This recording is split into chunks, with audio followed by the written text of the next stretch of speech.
This is insane. I'm seeing this right now. Ninja has cancer. I don't know if you guys have ever seen the Snapchat story feed, but it's not really pretty. But they allow anybody to go ahead and just post whatever they want if they get a verified account. And now I just go on it and I see the most absurd things ever. So I thought it'd be cool to go through some Snapchat Brainrot stories together and just see what we find, if anything's true. All right, first off, we have Ninja has cancer. That is a crazy thing to make money off of.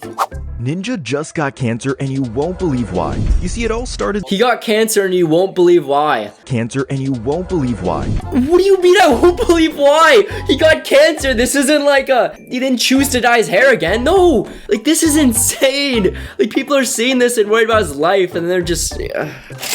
Look at this. All right, I already got an ad. FanDuel, bet $5, get $300. Ooh. People in the streaming community were shocked after finding out Ninja has cancer, so some took to Twitter and said this: sending the best vibes your way. Love you, brother. Praying for you. Praying for you. And fans of Ninja were even more devastated about the news, and videos like this surfaced on social media gaining thousands of views. I know I'm a YouTuber, I don't mean to like bring people down, but it's thousands of views that, if anything, the situation was getting millions of views. Like people were terrified about it. And just for anyone that hasn't seen, Ninja's actually cancer free. I believe this was 2 weeks ago. No, this was a month ago. It just is really sad to see that like you can post and make money off of this. Flex it. I want to check more of this stuff out actually. Oh my, Billie Eilish is in trouble. So they're all just like, look, this guy got exposed. Billie Eilish responds after getting leaked. You can't like I don't want to click on this, but I know I'm not gonna see anything. I know like she had an album coming out and the track list got leaked by Rolling Stones. So I really hope that's the leak they're talking about. And I feel like if it is, they're still gonna like have it in this video and just say, oh, it got leaked. Oh, were you looking for something else? It's like, what do you do? Okay, let me...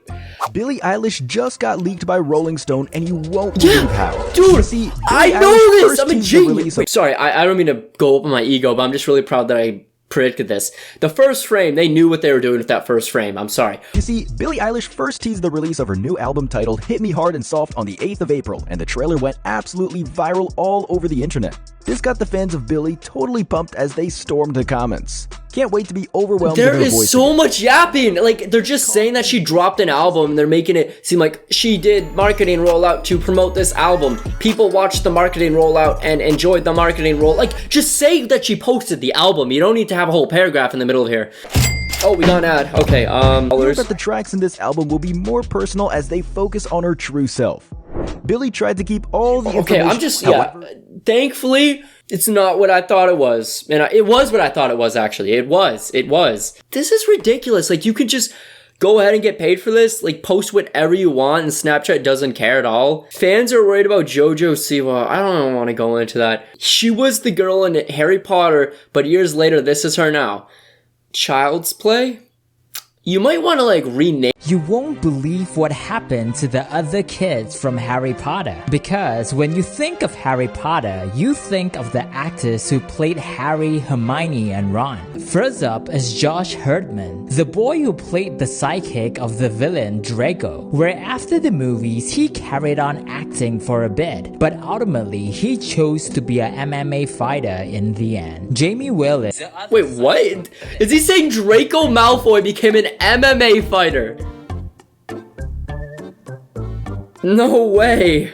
Okay, this is like the first time I didn't get clickbaited. Thank you for the real thing. Okay. Actors you might not know are dead. Do we really want to make this, you know, money off of that? Like, let's see. Like, are they polite? Wait, no, I bet they're gonna have sad piano music or just some sort of violin. They're gonna try to make it sad in some way. Or maybe they won't. They'll have like some dance EDM music like actors who are dead. Number 1, he died in a car crash. Or maybe they're actually really nice. I don't know. Let's see. There have been too many Hollywood stars to suffer tragic deaths in recent years. Here are 13 actors you did not know passed away. Number 13. Sage Stallone. They did not use the royalty-free music. They did not use the Number 13. Rocky 5 was a oh my god. It did introduce. They're making money off his corpse with the EDM music until he turned 36 when he suffered a heart attack. what was the point of that? This is just going so much more than I wanted this video to. Why would you have to bring that up? It just... little in his younger years, to starring in the major film Jurassic Park when he was older. Sadly, Attenborough passed away at the age of 90 in 2014. He died of natural age, from what I can assume. I mean, 90 years old. It's like, if you're doing this, you at least want to make it like, oh no, they were kidnapped or something. It's just like another ad. They still have this EDM music. Top 10 actors that are no longer living on this planet because they're dead. Alright, I'm gonna go through film movie list. I gotta say this. Movies that made audiences walk out. Nobody walked out of Deadpool. Nobody walked out of Deadpool and was like, wow, this is so bad. Alright, let's see. These are movies that made audiences walk out. Number 1. While Cats was one of the longest running musicals to ever grace the Broadway stage. That's not true. Nobody went to see the Cats movie. Nobody went to go see that movie. Refresh your senses. Another ad, dude. Number 3. With the help of Brendan Fraser, The Whale It's put the once same acclaimed song, director I just Darren realized Aronofsky that. back on top. Sidewalk chalk, giving Holy ads. Another Jason Tatum The ad. Jennifer. Reservoir Dogs was the movie that put director Quentin Tarantino on the map. Yeah, it's the movie that put him on the map. Quentin Tarantino got put on the map. Like, I don't know what's wrong with that sentence, because I'm not mad at people using the term the map, but it just seems weird to, like, use it for a movie director. I just... Number 6. Indiana Jones and the Temple of Doom took a decidedly darker tone than its predecessors, and audiences certainly took notice. Wake up, Dr. Jones! Wake up!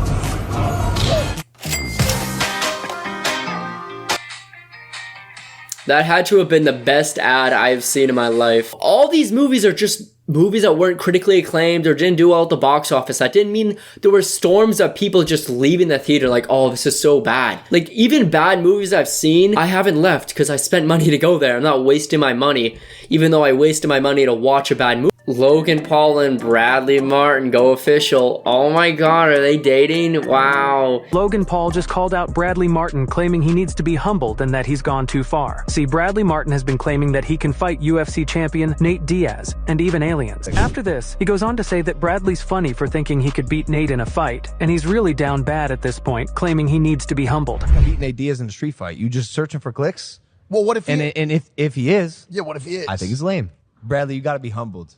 That's what you need. It doesn't sound like you've had it yet, and But it wasn't long until... So dumb. Like, you don't have to explain the clips. Like, just... Oh. Alright, I want to see how long it takes in this one video to see that one clip of this guy getting kicked off Logan Paul's podcast. I'm saying at least just like a bunch of yapping. Here we go. You're a YouTuber. Are you a vlogger? No, not at all. No. we gotta go to dinner. Wait, right now? Why does the internet hate Brendan Schaub? This former UFC fighter turned comedian and podcaster was just a few years ago floating towards the top of comedy fame. Schaub was he really? Was he really? I don't mean to be rude. Like, doesn't you just one of Joe Rogan's buddies? He was also a regular guest on the Joe Rogan Experience. Because of all this exposure, Schaub went from being a new comedian. So I'm just going ahead and getting a whole background biography story about who Brendan Schaub was when I just want to see him get kicked off of Logan Paul's podcast. MMA communities. The beginning of the end for Schaub was when he put out his second special in April of 2022. The Gringo Poppy is objectively considered one of the worst stand-up specials of all time, receiving his wife. On her podcast Trash Tuesday, comedian Annie... Where is Logan Paul? I still have the receipts. Like, he cheated on his wife, I get it, but where is Logan Paul? Watching the full episode, it is clear that they did not want to bring Schaub on for an interview. Where you headed? At best, the conversation with Schaub seems forced. Well, I should say why you're on. Well, you're on this show because you have a special coming out. Correct. That I want to talk. And sometimes it feels like they are intentionally making it uncomfortable for him. Coming out. YouTube. Decided to do YouTube. You do YouTube? You know, try. You're doing great. Even as a teen, Even more clear when Logan abruptly ends the episode saying that they all need to go and eat dinner. We gotta go to dinner. Wait, right now? I think so. A 42-minute boys only episode? Well, that was awkward. Okay, I never watched that episode of Logan Paul's podcast. Maybe it was awkward, but that took me like 3 minutes to get to that one clip. What happened to Steve the moment he left Blue's Clues? When it was finally time to leave the show, Steve got up, rode the bus, and left. Thanks again for all your help. Children around the world treated him like an older brother and a best friend. And because of this, many rumors about what happened to him started popping up. Or somebody else's? Until he finally appeared one more time to reveal why he left the way he did. Steve Michael Burns knew that he wanted to be in a band as his career, so he started by playing in multiple bands. You could have just said he joined the band. Like, you didn't have to tell me everything. Like, wow. Steve was pushing 30 when he decided to leave Blue's Clues. But the truth is, he really didn't leave Blue's Clues to go to college. Instead, he was about to pursue his first love, music. Wait, no! He didn't actually go to college? Something in a kid's TV show wasn't real? My life has been a lie. He was offered a writing and producing role. I'm not gonna lie, I completely forget what the title of this was that I clicked on, but I am so lost and confused by clicking on this. I've learned about why he was on the show. They no longer want him because he was balding, he was getting older, so he pretended he was leaving, going to college, but he started making music, and then he made music for the Young Sheldon TV show intro, but the rest of his music did not take off, sadly. People thought he died, and he's like, guys, I didn't die. Don't believe everything you see on the internet. That was a whole bunch of nothing. This is the final one. Ice Spice's principal exposes her school behavior. There's no way a principal would just publicly out somebody. Let's see. Celebs in school weren't as you know them today, failing classes, facing bullies, and sometimes being the bully themselves. Number 6, Dixie D'Amelio. High school drama can never escape a celeb, and Dixie is the perfect example of this. Supposed ex-classmates began to spread rumors that Dixie used to fake seizures to get attention and get out of class. They also described the incident. Where's the proof of this? Faking seizures and you're just saying this? You're not showing like any videos of or screenshots? Like, I mean, where are the students coming out and saying this? They also described the incidents as annoying, appearing as an anonymous source to internet commentary channel Deaf Noodles. But Dixie clapped back, explaining she experienced severe anxiety during her sophomore year of high school, leading to psychogenic non-epileptic seizures. We can't help but think that the anonymous source felt pretty bad after this. That is crazy. You could have said she had anxiety. You don't have to spread out the rumor. Because imagine I didn't watch this until the end, and then I didn't find out that that was all a lie. Faking seizures, I don't think people do that. I don't think so. What people really wanted was the juicy content. Were they nice or horrible as people? Kylie was nice to everyone, and Kendall wasn't. Rachel responded before bursting out laughing. Could it have been a confidence issue on Kendall's part? That's just so corny looking at these rumors. Like, you're never gonna get the full story about who somebody was in high school from a person on TikTok. I mean, oh my god, what did I click on this for? I clicked on this for Ice Spice. Ice Spice, here we go. With Ice Spice, photos of Ice Spice's time at school went viral after her yearbook's picture resurfaced, and fans couldn't believe just how different she looked. The 23-year-old rapper's picture from 5 years ago sees her hair, attending a Catholic school in New York, where she met the music producer that helped make her famous. One commenter stated, "I could never be a celebrity, because if I had people looking at my old school photos, I'd be mad as hell," with another saying, "Damn, she mad pretty," with others exclaiming just how cool her real name is. Didn't even give out any information. That was clickbait. That was clickbait. That was clickbait. They just looked at her yearbook photo and went, wow, she went to high school. That's crazy. I can't imagine going to high school and having people look at my old yearbook photo if I was famous. That's all the Snapchat brain rot I can take right now. I'll probably do another one of these. Please subscribe.